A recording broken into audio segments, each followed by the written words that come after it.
मन से खूब सोचो, चोरी की जाए, चोरी की जाए, चोरी की जाए। जब तक करोगे नहीं तब तक तुम्हें पाप नहीं लगेगा। ये कलयुग में प्रभाव, कलयुग की महत्ता।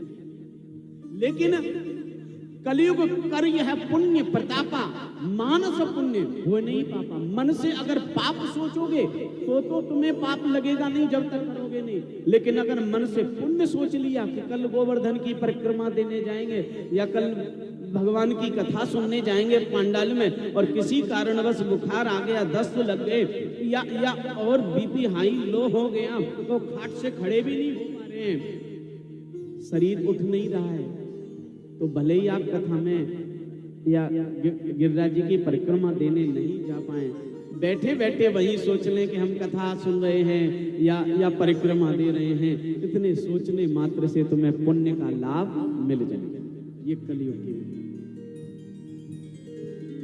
बाकी कलयुग में ये ऑफर क्यों दिया मालूम है भगवान? अच्छा, ऐसा मत करना कि अब तो घर से ही बैठ के कथा सुन लेंगे, व्यास जी ने कह दिया, फल तो मिल ही जाएगा। ऐसा मत करना नहीं। हाँ, ये तो उनके लिए है जो खाट से खड़े ही नहीं हो सकते, तो गड़बड़ मत कर देना। ये कलयुग की महिमा है। भगवान ने अपने भक्तों को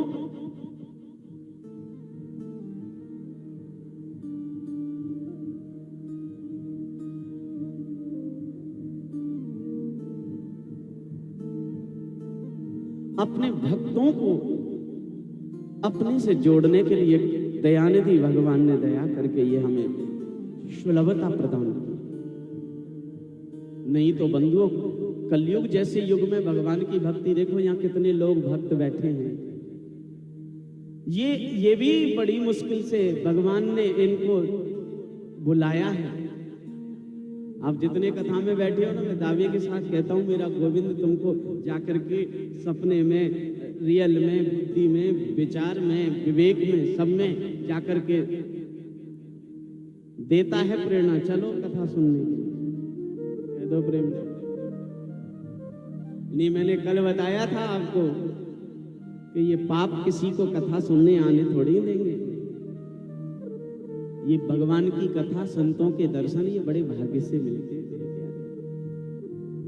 कलयुग जैसे युग में आपको मिल रहा है, बहुत दिव्य है।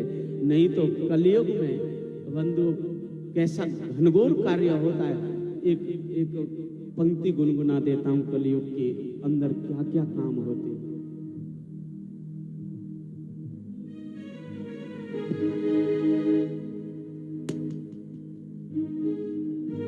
एक बार भगवान कृष्ण से अर्जुन का संवाद हो रहा है, तो भगवान कृष्ण ने अर्जुन से कहा, हे अर्जुन, युद्ध कर, क्योंकि अगर युद्ध नहीं किया तो महाभारत नहीं होगा, और महाभारत नहीं हुआ तो आगे कलयुग आने वाला है। कलयुग में मेरे रहते महाभारत हो जाएगा तो धर्म के अनुसार युद्ध हो जाएगा, मैं नहीं रहा तो इतना अधर्म होगा कि ये मेरे कुल के और तेरे कुल के लोग इस दुनिया को, सृष्टि को नष्ट कर देंगे, क्योंकि घोर कलयुग आने।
वाला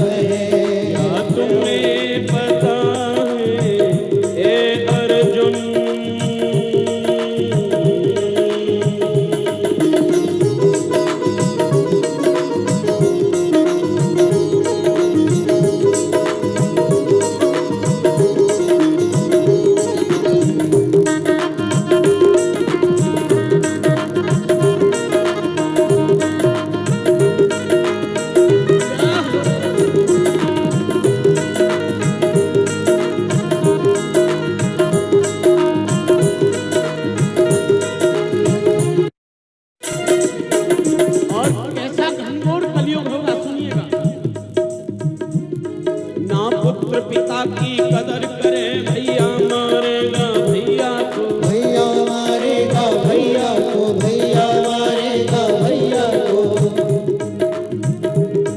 पत्नी का पति गुलाम बरे, बेटा मारेगा भैया को, बेटा मारेगा भैया को, बेटा मारेगा भैया को। पत्नी का पति गुलाम मरे, पत्नी का पति गुलाम बने, बेटा मारेगा भैया को, बेटा मारेगा भैया को, बेटा मारेगा भैया को।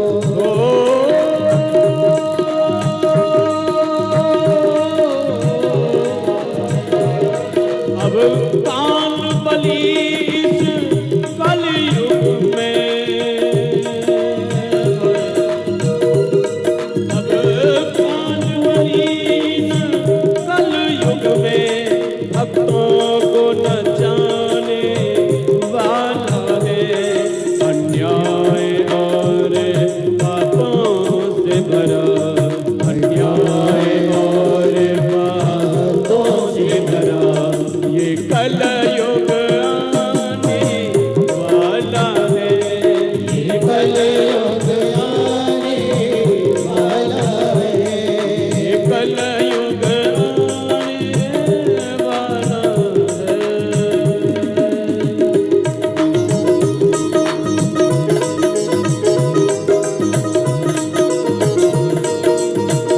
तालियों की सेवा करते रहिए मीठी मीठी। जय हो।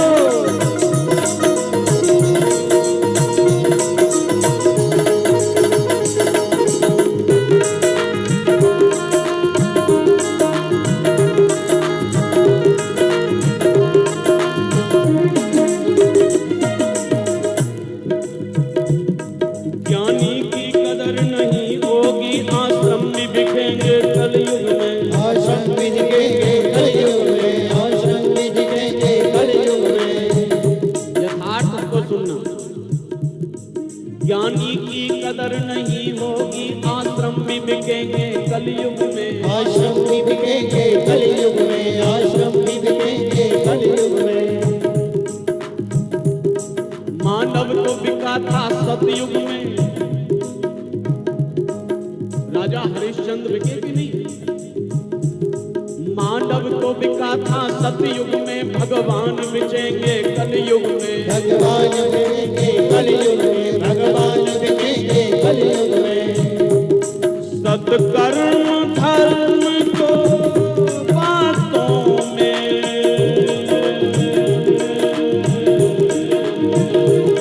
सत्कर्म धर्म को बातों में अब जल में डुबाने वाला है। अन्याय और पापों से भरा, अन्याय और पापों से भरा ये कलयुग आने वाला है, ये कलयुग आने वाला है। क्या तुम्हें पता है हे अर्जुन, क्या तुम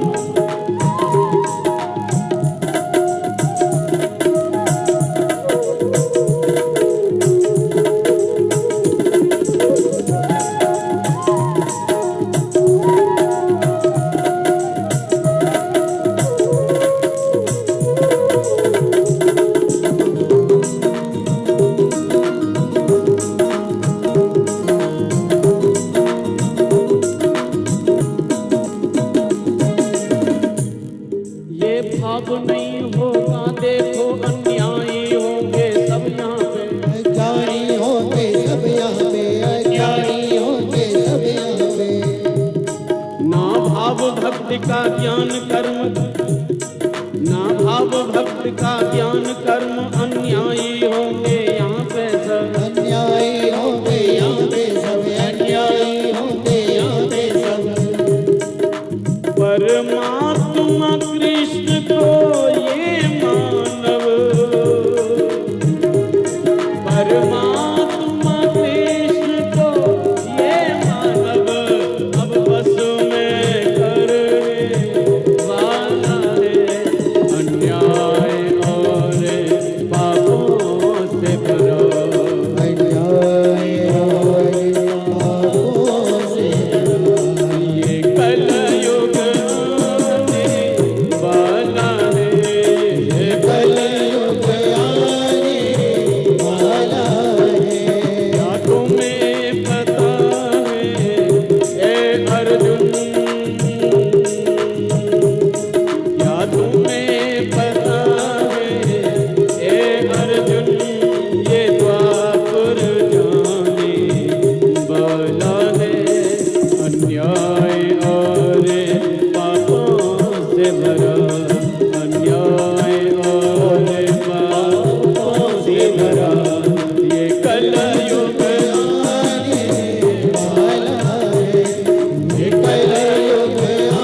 जहां पर अन्याय और अधर्म होगा, ऐसे युग में केवल साधनम, केवल एक साधन, कली दावानले नाद्यम साधनम भस्मताम गता। कलयुग में सभी साधन नष्ट हो जाए। इसलिए बस एकमात्र साधन कलयुग में, कलयुग कहता प्रभु मेरा रूप अलग है, रंग खराब है, लेकिन गुण बहुत अच्छा।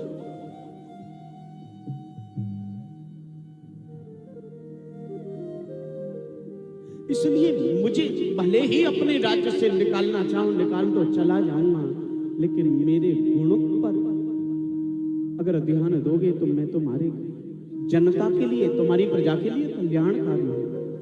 कलयुग के इन गुणों को भगवान ने सुना। राजा परीक्षित को लगा कि तो काम की चीज, ठीक है भाई तू रह ले, मैं तुझे 4 जगह देता हूं, वहां तू रह। और बंधुओं, कलयुग को राजा परीक्षित ने 4 जगह दी। जरा ध्यान से सुनिए।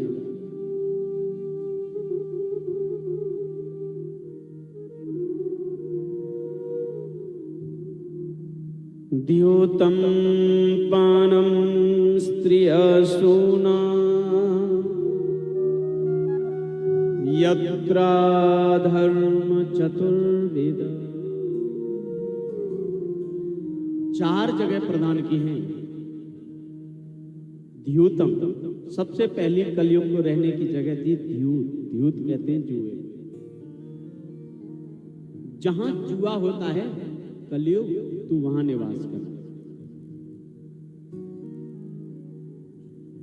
कथा सुन के ये शिक्षा लेके जाना कि जहां जुआ हो रहा हो ना, समझ लेना वहां कलयुग का निवास है। और इसका प्रमाण है कि जहां जुआ होगा वहां पर कलयुग होगा, ये कन्फर्म है। युधिष्ठिर जी महाराज ने जुआ खेला तो धर्म के अवतार होने के बावजूद भी युधिष्ठिर जी, आज तक तुमने लोगों को खेत हारते, मकान हारते, गाड़ी हारते देखा होगा, लेकिन बहू हारते कोई नहीं देखा। युधिष्ठिर जी अपनी पत्नी को ही हारे जुए। कलयुग का प्रभाव है कि धर्म के अवतार युधिष्ठिर की बुद्धि को भी कुबुद्धि में बदल दिया। हम तो इंसान हैं, इसलिए जुए के पास भी मत भटकना, क्योंकि जहां जुआ होता है वहां कलयुग निवास करता है। द्यूतम। दूसरा स्थान दिया पानम, जहां मदिरा पी जाती है ना, शराब, वहां कलयुग निवास करता है। और कल सायंकाल को तो हमारे पास भी कलयुग चलती है, कह दो प्रेम से।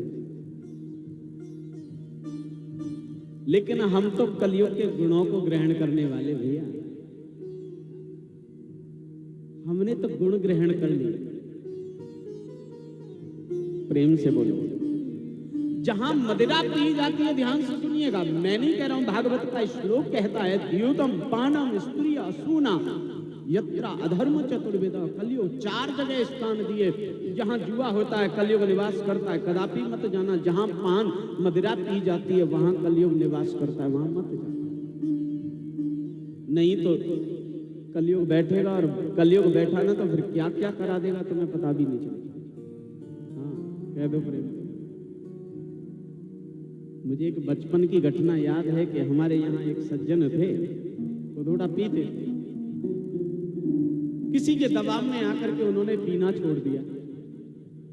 3-4 महीने हो गए, बड़े आराम से रहते, लेकिन अचानक एक दिन बुखार आ गया, और बुखार ऐसा कि वो मलेरिया, और उसमें उनका शरीर कमजोर हो गया, खाट से लग गया। लड़का उनका डॉक्टर के यहाँ लेके गया। डॉक्टर ने कहा भाई उम्र बहुत है, 75 साल की उम्र है, अब कुछ ज्यादा हासिल नहीं होगा, एक काम करो, इनको घर ले जाओ, सेवा करो अब बस। और कथा आती है कि वो लड़का घर लेके आया दवाई लेकर के। उनका घर जो था वो पतली गली में, अंदर जाके तो घर जा रहे थे, और वो गली में भैंस बंधी हुई किसी पड़ोसी की, वो रास्ते में ही बैठ गई। अब उसका वो लड़का उस भैंस को उठाने की कोशिश करे, हटे ही नहीं, तो आवाज लगा रहा है, अरे भाई ये किसकी भैंस है, हटाओ। तो वो जो पड़ोसी आया बोले साइड से निकल सकता, भैंस बैठी है उसको उठाने में तुला, साइड से निकल जा। और विवाद हो गया, दोनों में विवाद हुआ। बड़ा बूढ़ा आदमी, उसने कहा लाला चल हम पैदल निकल जाएंगे, अभी रहने दे, हमें नहीं लड़ना। पहुंच गए, शाम को सोने को थे, तभी इनके कोई पुराने मित्र आ गए। क्या बात है भाई? तो डॉक्टर ने हाथ खड़े कर दिए। अच्छा,